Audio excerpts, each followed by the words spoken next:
Voulez-vous apprendre à configurer OSPF avec plusieurs zones pour optimiser le routage dans un grand réseau?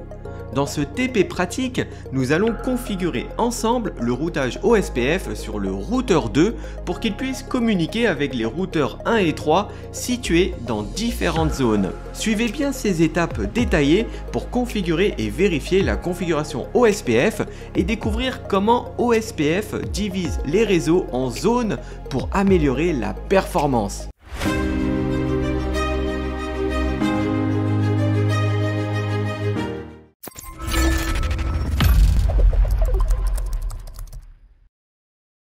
Dans ce TP, nous allons configurer un protocole de routage OSPF avec plusieurs zones. Ici, nous avons le routeur 1 qui fait partie de la zone OSPF 0. Comme routeur ID, il est configuré en 3x0.1. À l'autre bout, on a le routeur 3 avec l'OSPF de configurer en zone 1. Son ID est 3x0.3. Le routeur 2 n'est pas configuré. Nous allons lui configurer de l'OSPF avec du côté gauche la zone 0 et du côté droit la zone 1. De cette façon, il devrait voir ses deux voisins correctement. On va se connecter sur le routeur 2 dans l'onglet CLI. On fait un Show IP OSPF Neckboard. Actuellement, il ne voit pas de voisin OSPF. Et il ne peut pas non plus joindre la loopback du routeur 3. Si on fait un ping 10.1.13.1, le ping ne passe pas. On va donc lui activer OSPF avec l'ID 10, lui mettre comme routeur ID la 3x0.2 et lui ajouter un réseau qui porte plus loin que le lien entre le routeur 1 et 2. Par exemple, le réseau 10.0.0.0 avec un masque en 2x255 et 2x0, ce qui donne un masque inversé à 2x0.2x255. Et tout cela dans la zone 0 comme le routeur 1. Et on va faire pareil du côté droit, sauf qu'on spécifiera le réseau en zone 1. On fait donc un configure terminal, routeur OSPF 10, routeur ID 0.0.0.2.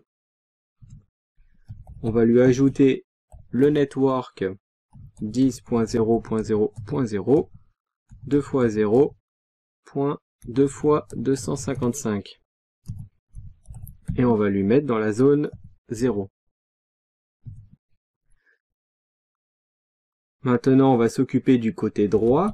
On fait le network 10.1.0.0. Plus loin, le masque inversé 2x0.2x255.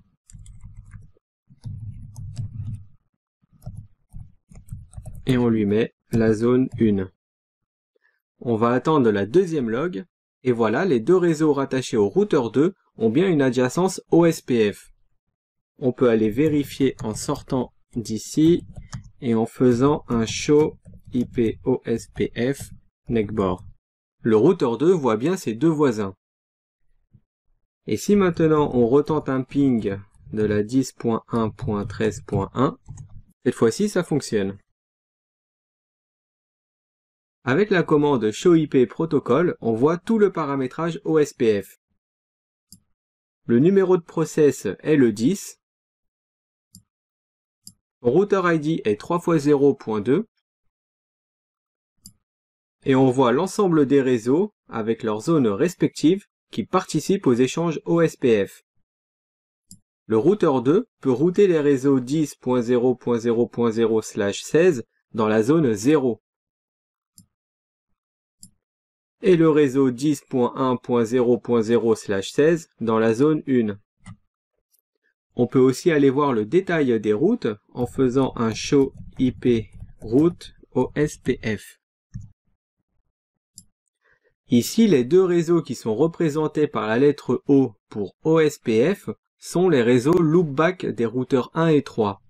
En gros, le routeur 2 a deux réseaux qui lui sont directement connectés et deux réseaux qui appartiennent à des adresses virtuelles. Si on exécute la même commande sur le routeur 1,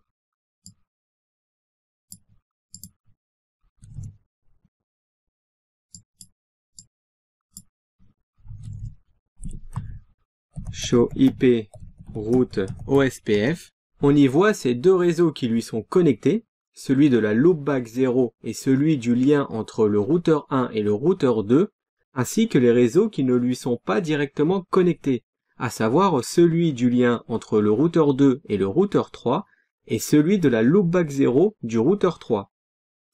Le routeur 2 n'a pas d'interface de loopback de configurer.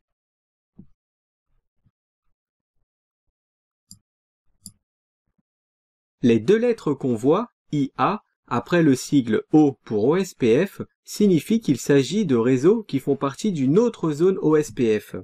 Ici, on est en zone 0 et au bout, c'est la zone 1.